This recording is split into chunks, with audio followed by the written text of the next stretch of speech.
On today's episode of the Lucid Lens, just when I thought I could take some time off, the Sol Foundation starts dropping white papers.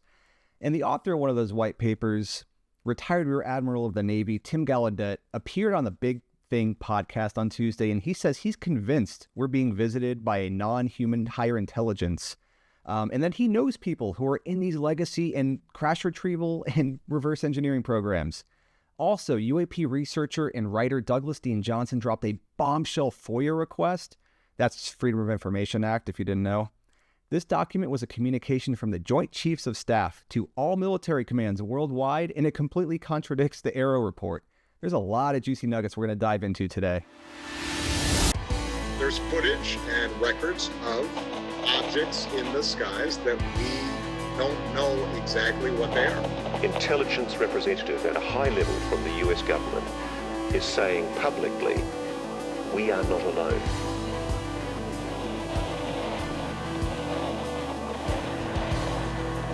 Greetings, beautiful people, you marvelous citizens of Earth, and welcome to the Lucid Lens.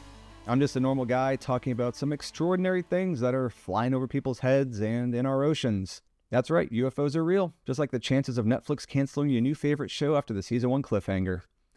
Alright, if you're new to the channel and you like what you're hearing, consider subscribing. Hit the thumbs up, thumbs down, I'm not judging, but also leave a comment. I want to know what you think about these stories. What do you think what's really going on out there? Let me know down below.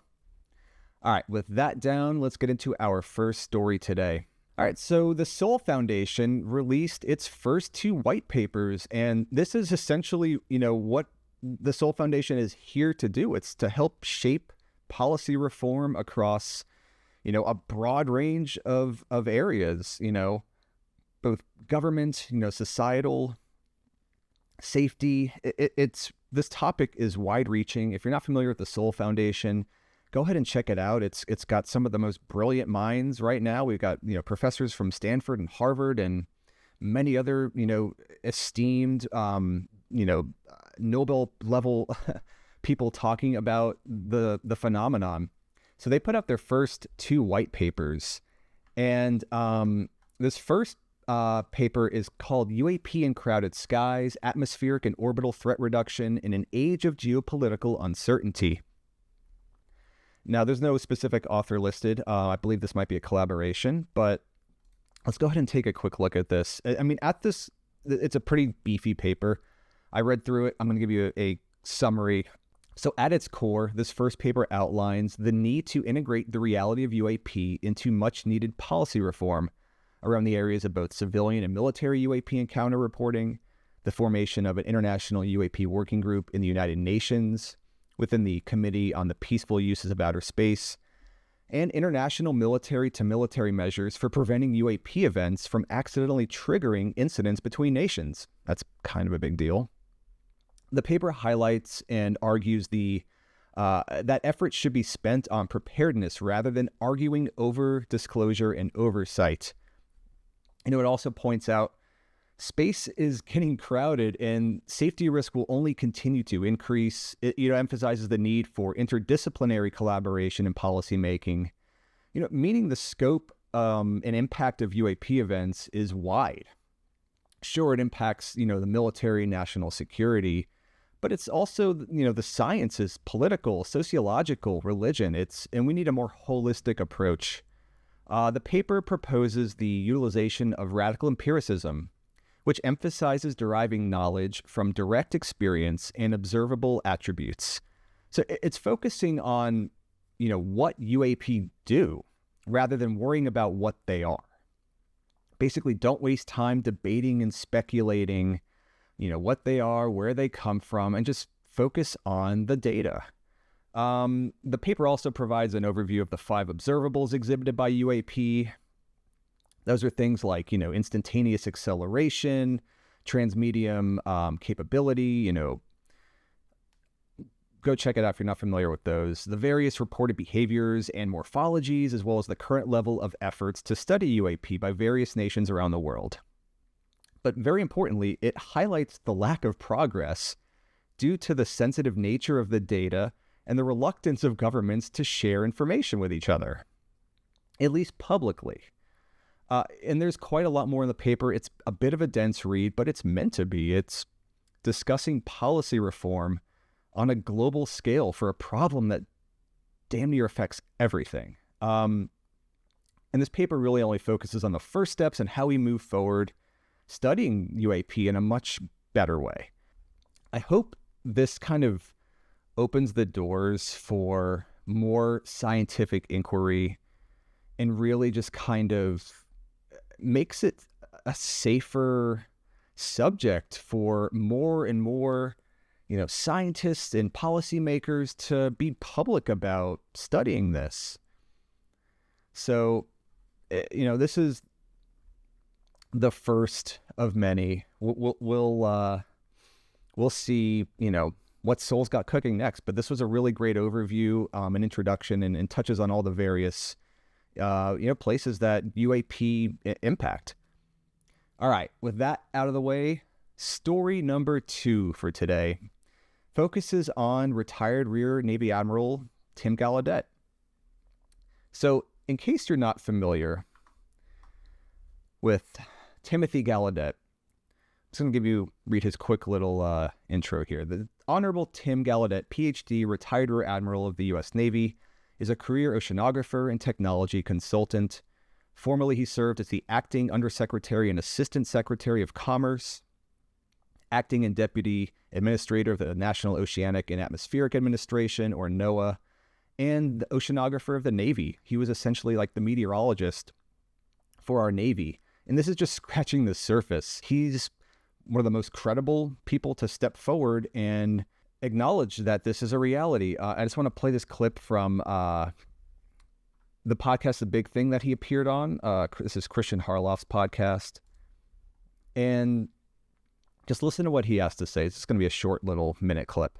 Oh, I'm totally convinced that we're experiencing a non-human higher intelligence. By the way, there's non-human intelligence all around in the ocean, especially when you look at marine mammals like whales and all that. But this is non-human higher intelligence, and they, of course, are possessing craft, vehicles, whatever that can do things we can't explain. And with technology, we can't explain it, with laws of physics that are not what we know them to be, obviously. So, and I am completely convinced, because I know the people who were in the government programs, the legacy programs that oversaw both the crash retrieval and just the analysis of UAP data. So I'm very confident in these people, former intelligence, former DoD, and we are working as a team behind the scenes. Do you have a killer app? Oh, lovely ad. I'll cut this out. Idea, because if you do, then I'm going to send you a free training where I'm going to show you how I can build the government programs, the legacy programs that oversaw both the crash retrieval and just the analysis of UAP data. So I'm very confident in these people, former intelligence, former DoD, and we are working as a team behind the scenes to advance disclosure, a controlled disclosure, mind you, as was put forth in the Schumer Amendment. That's incredible. So, yeah, I don't believe Tim has mentioned that he is, knows people in these legacy programs, and that he's also working with them behind the scenes to forward disclosure. I mean, it seems like, when, Daniel Sheehan's mentioned this, Christopher Mellon, we've got a lot of these former very high level, intelligence or military insiders that are working with people behind the scenes to get this out. I mean, this is incredible. I think this is the first time. Tim's been making the rounds on a lot of major podcasts over the last several months. So go ahead and check out some of his other ones. He's got some really interesting stories. He was, while he was still in the Navy, he received the Go Fast video, which is one of those 3 Navy videos that were released and confirmed by the Pentagon. I think it was on the secure, Navy communication, and then the next day it was wiped from everyone's, inbox, and very mysteriously. And I think that was kind of the catalyst for him to start paying attention to this. But anyway, this is major. Also, Tim Gallaudet's a member of the Soul Foundation, and he also released a white paper. Let's take a look at that. And this is titled beneath the surface, we may learn more about UAP by looking in the ocean. And so this basically highlights the fact that while studying, scientific study of UAP in the air is progressing, we need to explore the potential of UAP and USOs, which are underwater submerged objects, in the context of ocean exploration, to both enhance maritime security and scientific knowledge. It's another piece of the puzzle, and it's a whole another set of data that can help form a more complete picture of what's going on out there. I think in the paper and also in the podcast, Tim mentions we still only explored 5% of the volume of the ocean. That's nothing. And we've only mapped, I think, 25% of the seabed, the ocean floor. And that's not to mention, what could potentially be below that, right? I mean, so I think we're naive to think that we could confirm or unquestionably that, there's nothing in our oceans when we've barely even scratched the surface of them. The amount of sightings in the ocean, while not as numerous as reported sightings over land, because, we live on land. So naturally we're going to have more sightings there. But I know author Richard Dolan, historian, he's one of the most prominent historians, if not the, he's working on a book about USOs, and the number of cases is, it's way up there. I mean, even going back, I think it was Christopher Columbus had a journal entry about lights under the water that they saw. I mean, so this phenomenon is not limited to the air. People have been seeing stuff underwater for a very long time.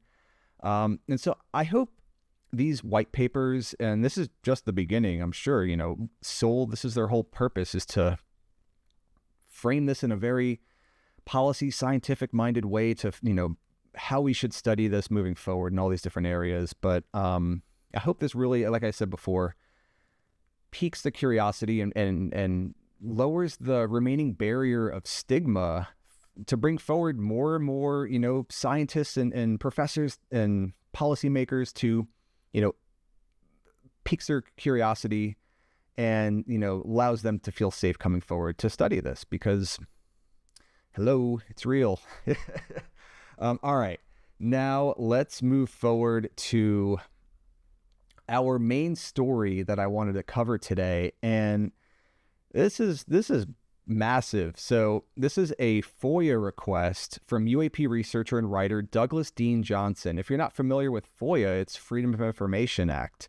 I can't remember off the top of my head what year this was implemented, but this is how we are allowed to, know what's going on inside the government, because not everything is, made public. But because the government works for the people, we have the right to inquire information and communications. And so this is how a lot of the early documents were actually obtained, because all these programs were within the government, and they have to keep records, or they have a paper trail for communications and, documentation in all their programs. And this is also the reason why a lot of these programs were presumably moved out of the government into private contractors, because they can't be, FOIA'd. We can't obtain, they're private, right? But the government is public. Therefore, we're allowed to see and get all their communications.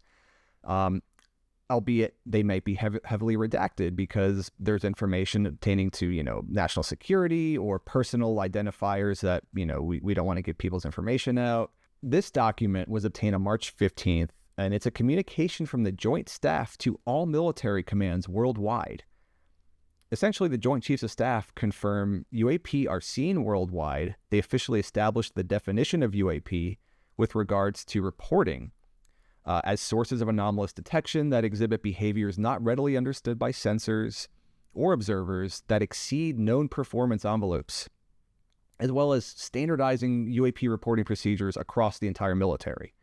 And this, I don't know if this is like piggybacks off of the recent inquiry by the inspector, I think it was by the inspector generals, into all the military and what their current UAP response procedures were, which were more or less non-existent across the board. And they were basically told, get your shit in line, like figure this out. So anyway, I just want to read a quick little excerpt from their report, and it is right here. So this is basically outlining the situation. The U.S. government has observed UAP in or near the territory and or operating areas of the United States, of its allies, and of its adversaries. And observing, identifying, and potentially mitigating UAP has become a growing priority for U.S. policymakers, lawmakers, and warfighters. You know, it's crazy. When you read something with UAP in it, it sounds more normal, less, it sounds a little mundane. Let me read that again, but I'm going to change up a word here. The U.S. government has observed UFOs in or near the territory and or operating areas of the United States, of its allies, and of its adversaries.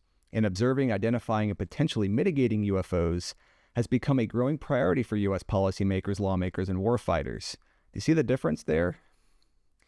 The potentially ubiquitous presence of UFO defines the national security implications of those anomalies, which range from operational hazards and threats to technological and intelligence surprise to adversary strategic miscalculation.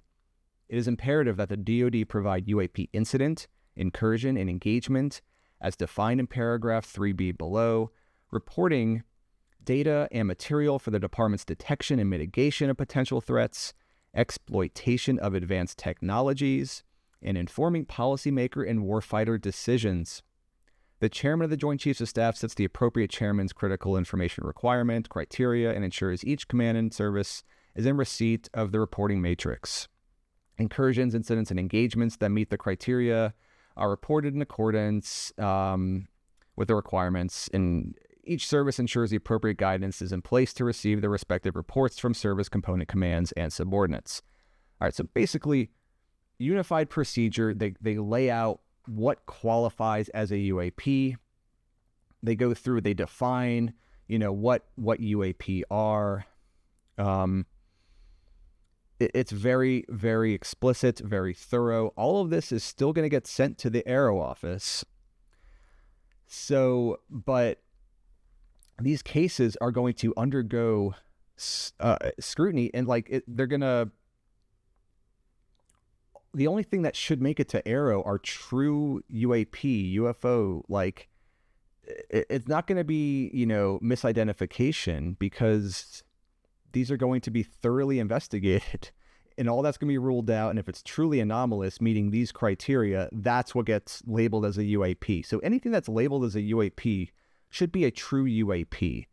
So it's not going to be, people make mistakes, although with the amount of sensor data these incidents usually, are comprised of, it's highly unlikely that things that get labeled UAP will be later be like, oh no, that was our own plane that we didn't see, or, oh no, it was a balloon. I forgot what balloons look like. These are highly trained people that are making these reports. And if they're making the report in the first place, it's because it's truly anonymous.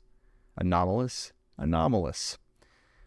All right. So this is pretty crazy. So here we are. We have a communication to our entire military, all the branches, all the commands. This is how you report UAPs, is what they are. We are seeing them everywhere. In our operating space, in our allies' operating space, in our adversaries' operating space. And yet AARO's over here, still stuck on, well, they're not extraterrestrials. Who cares? Get out of the 1950s. We're past that. Look, and they've already established, even Sean Kirkpatrick says, yeah, we're seeing these silver metallic orbs all over the place. They're not ours. They're not our black budget tech. They're not our adversaries. But they're not extraterrestrial. We're sure of that for some reason. I don't know why they feel the need to. I think it just makes it easier for people to they said they're not extraterrestrials or aliens. But they're not humans either. So it's crazy. I think the mental gymnastics are about to come to an end over there, as we're at the point now where people are asking questions, like big people are asking questions. And I think we're all just waiting for that next hearing. I mean, the select committee hopefully should be formed in the House of Reps. I know Ross Colhart had a new podcast episode out on Reality Check, kind of walking through that with Joe Khalil from News Nation. And I think I covered that in the last video I made, what a select committee would actually entail. And so we got witnesses supposedly lined up. They're working on more hearings. Let's see if it moves the ball forward. All right, that is it for today's episode. Thank you for joining me today. Hope you learned something. Leave a comment down below. Let me know what you think is going to happen next. I mean, these things just seem to be coming out of left field. I mean, with a FOIA request, you never know when that's going to happen. Anyway, that does it for me. I'll see you on the flip side.